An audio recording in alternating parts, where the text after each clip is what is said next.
Hello, boys and girls. Welcome to Project 10. And this is a special project to celebrate a holiday that happens in Mexico.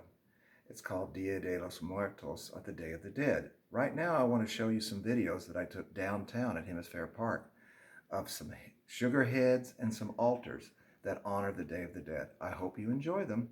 See you soon. Okay, boys and girls, this project that we're working on now has to do with the Day of the Dead. And I'm lucky just to be downtown in Hemisphere Park, and they have these wonderful paper mache skulls, and we call sugar skulls a lot of times, painted beautifully, and that's kind of what we're going to work on. So we're going to walk down and look at them as we go.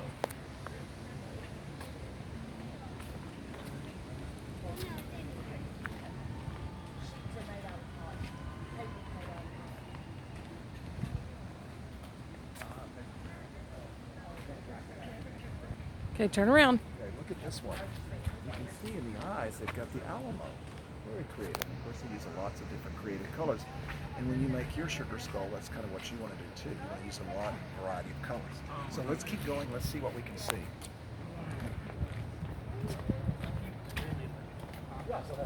It was terrible.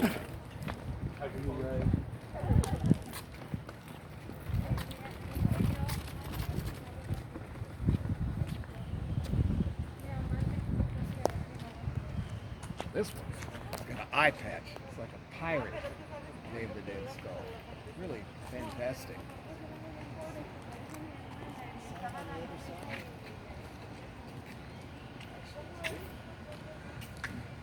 Look at this one. You look at this one over here. It's a lady. She's got her lipstick. She's got her hair. So if you want to make your skull into a girl, you certainly can do that. You could add hair. But just look at all the wonderful colors. Well, let's see what else we can see.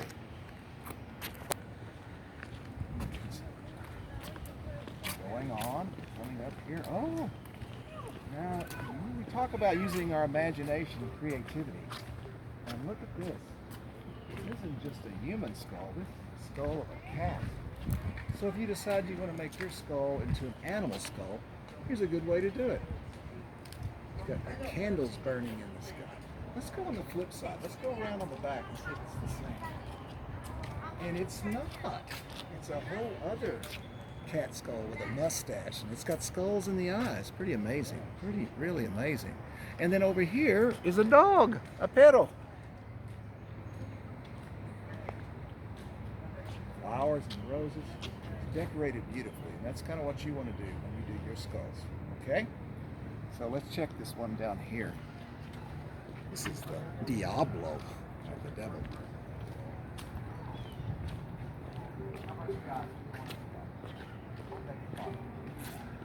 So we look at this and you see this wonderful devil skull with the horns.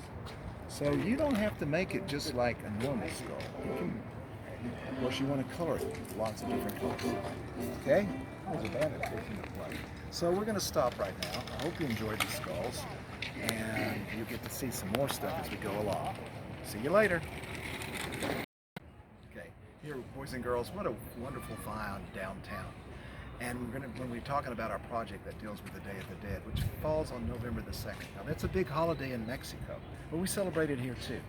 And it's not a scary holiday. It's about remembering people from the past, loved ones who've passed away. And what you see here is an altar, but you also see the large skeletons. And some of you may be familiar with this from the movie Coco, where they talked about it. But this has been a holiday that's been going on for decades. And you can see the altar. There's pictures of people and family members. They even have a dream catcher. A lot of times, if you come over here again, you'll notice that there's chocolates and pecans. And a lot of times in candy, those are things that the person who passed away may have loved when they were alive. So their family members, out of respect, put those items there for them to remember them. Just a really wonderful holiday. Okay, let's see what else we can see. Okay. Okay, boys and girls, here's another altar. You see the skeletons. Of course, they're a common theme in the Day of the Dead. And here again, this wonderful altar And if you look over here, there's food. It's a celebration. People take things to the grave of their loved ones and they leave objects that they know remind them of their loved ones. You see the Coca-Cola bottle and the food and the fish. These are offerings to the person that's passed away. Really wonderful. You see the huge accordion up there, so we know somebody loved the music. And the yellow flowers are a symbol of remembrance.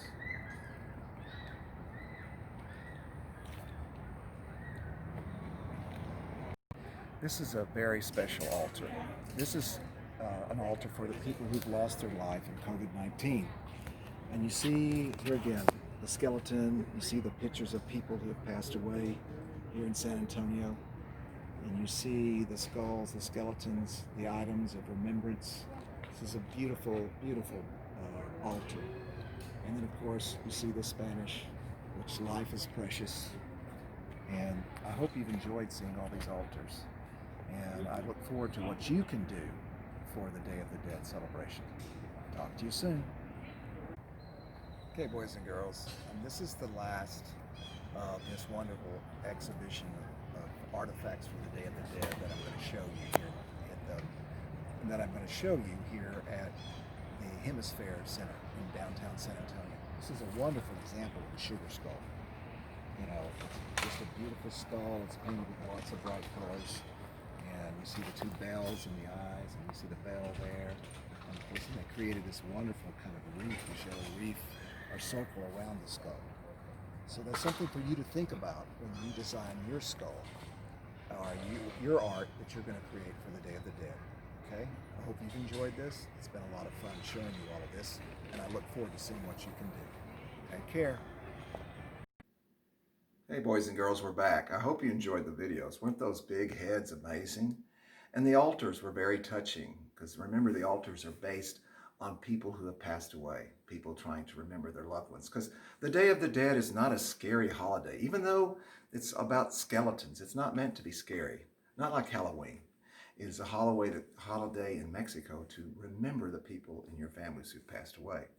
Now I'm going to show you some examples of different things you can do. Now, when you come to class, when I'm in your class, I'm going to give you a paper which will have this skull traced on it. This is basically a pattern for a sugar skull. But let's talk about why the skeleton played an important part. And one of the first artists that used the skeleton in the Day of the Dead is an artist named Jose Posada. He lived in the 19th century.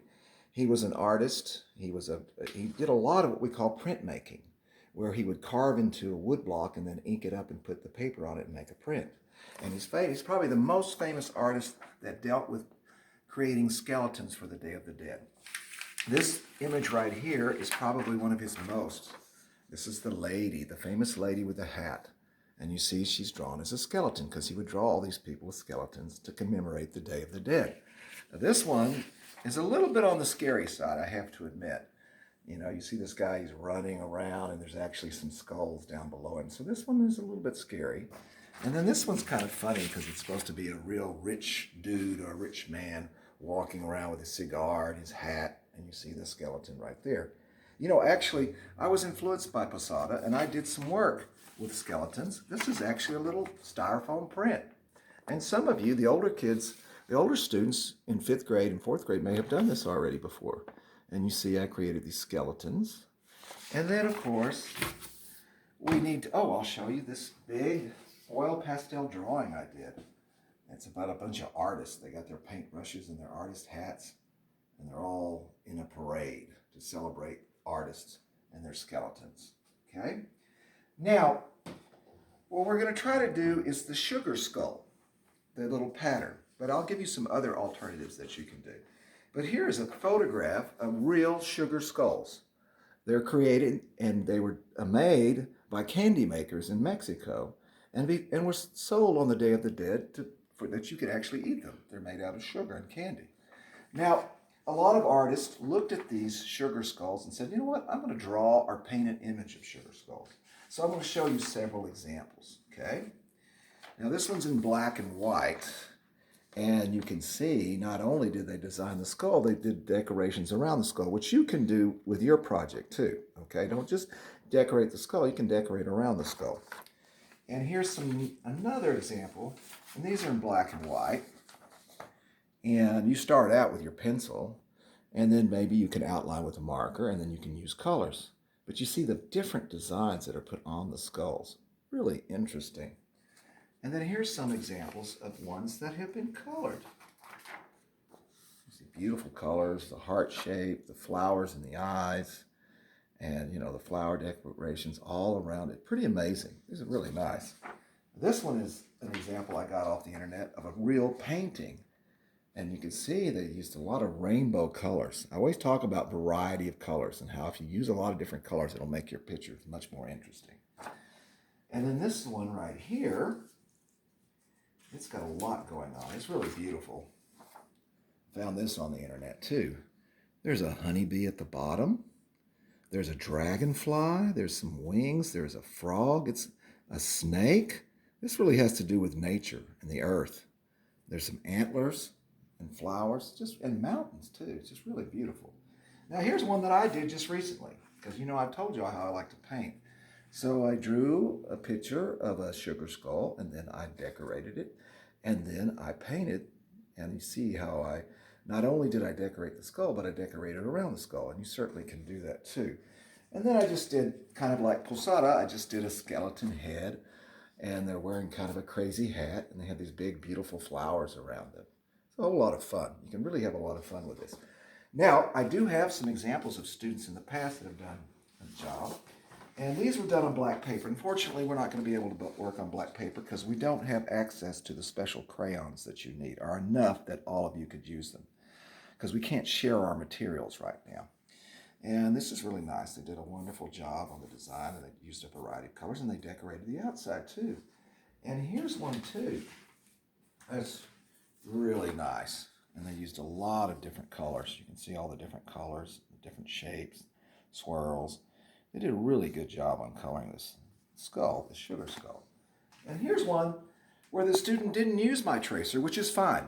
The paper will all be traced off for you, but if you want to just say, I want to draw my own skull, Mr. M, just give me a plain sheet of white paper, I'll do that. And you see they gave it some hair, and they made a hat, and the color, they used a variety of colors. That's the key. Now, if you don't, here, I've got to show you this. Here's a little magnet sugar skull that you can put on your refrigerator. And you see all the wonderful designs. This is a little ceramic skull that my friend made to honor the Day of the Dead. Now, it's not decorated, but it's kind of a neat, and it's hollow inside. Hopefully, we'll get to work with clay down the road. I think we will, but it'll be a while with this pandemic, but we will get to work with clay. Now, you could just do a skeleton picture like Posada, where the skeletons are doing all kinds of crazy things. Here's a nice one, a pink skeleton and a white skeleton, and they're kind of standing. The student has filled up the whole paper, which is I always talk about. And then this one, there's the girl skeleton. This was done with white chalk on black paper. She's singing. She's got a microphone. And he's playing with a football. Very interesting. And then this one is a girl and boy on skateboards. So if you want to just do a skeleton picture, you can certainly do that. And I'll demonstrate for you in a second. And these are the last two. And this one even says the Day of the Dead. They made a big skeleton. And this picture is really interesting. He's on the road. He filled up the whole paper and did a skeleton. Now, let's look at my board, and I'll talk about how to demonstrate. I want to talk about first, you say, Mr. N, when I watched the video, I saw the altars, the memorials honoring people who have passed away. Well, you could do a memorial picture too, if you want to. And the way that would start out is just to say this is your paper. And it could be for anyone in your family who's passed away, or maybe a pet. Now, I'm going to start, and if I was doing this, I'm going to start by putting flowers. I'm going to make a border of flowers, or a frame of flowers. I'm going to draw flowers all the way around, okay? Now, the flowers can be any color you want them to be. However, the color of remembering is yellow. And in the Day of the Dead, they use a lot of yellow flowers in the celebrations. So you could do yellow, but say you were doing it for your grandma who passed away and you knew that she loved roses. You could do a bunch of roses. There's no rule that says it has to be yellow flowers. So I'm going to do this. I'm drawing the little flowers real quick. Now, when you're in the classroom, you can take your time. You don't have to be as quick as me.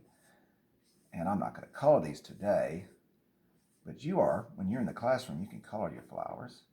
And remember, when you do a memorial picture, of course, y'all are keeping all your work, but especially this, if you do a memorial picture, you take it home. You want to show it to your family members. You don't need to give it to me. You can show it to me. So I'm going to do a big heart. And last year I learned how to do I knew how to do a heart, but this little kindergarten told me, that if you don't know how to do a heart, you do the letter M.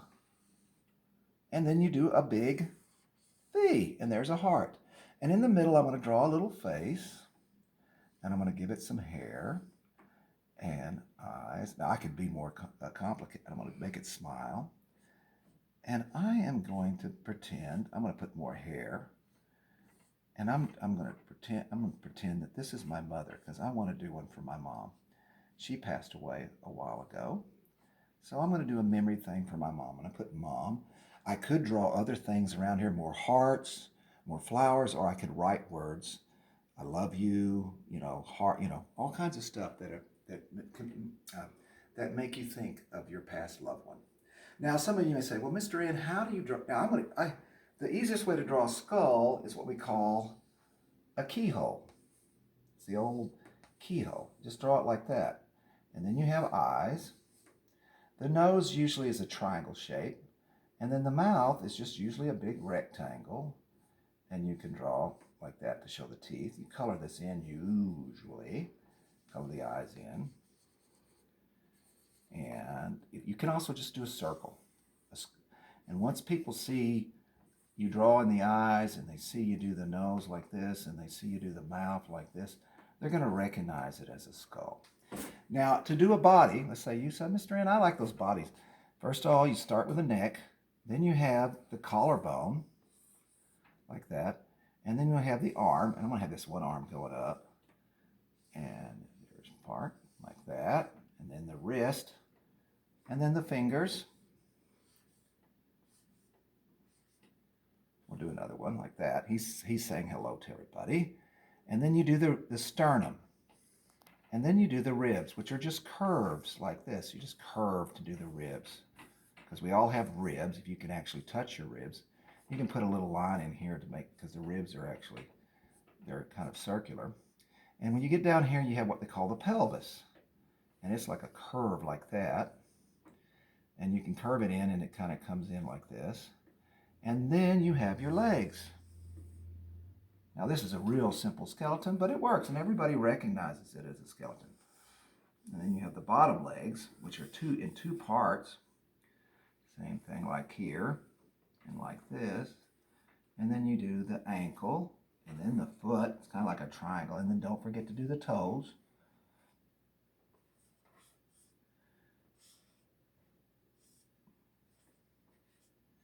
I'm doing this fast. You can take your time. Now let's say we'll have this arm come down here like this. Whoops, I'm kind of wiggly there. One, because there's two bones in the top part of your arm. And the wrist, like that. And then their hand is just kind of down like this. 1, 2, 3, 4, and 5. And they're kind of waving at you. Now if you want to give them a hat, you can. Let's give him a baseball hat. How's it going? Or maybe you give him a skateboard like I did. You have a skateboard right across here. He's riding a skateboard. Or whatever. You can make it a girl too if you want. You just add hair, okay? And you can put clothes on them if you want to, all right? Now, before I finish talking about the Day of the Dead, which is a great holiday, I'll tell you a little secret. It's on November the 2nd, and that's a special day for me because that's actually my birthday. But it's a wonderful holiday. They don't just celebrate on one day. They almost stretch it out for a whole week. There are two great movies that you can watch on this that are designed for children. One of them is called The Book of Life. The Book of Life, which one of my ex-art students in high school, he helped create that movie. And then there's this one, Coco. And a lot of you know about Coco. You've seen Coco. It's a wonderful movie about the Day of the Dead. And Miss Catalano, our music teacher, her brother, and her sister-in-law worked on that movie. You can ask her. They were animators. Yeah, animators are artists that make cartoon movies. If you haven't seen either one of these books, these movies, The Book of Life and Coco, I highly recommend them. And they're appropriate from kinder on up. Fantastic movies that talk about the Day of the Dead. Well, I'm going to see some of you at school, and the other ones, I hope if you're at home, I hope you're doing well. And I hope you enjoy this project, because I think it's a great project. And look at my shirt. It's from the Day of the Dead too. I think I'm going to wear this shirt tomorrow to celebrate the Day of the Dead. And it's beautiful, all these designs. So don't forget to be creative and use a variety of colors and have fun with this project. See you next time. Bye.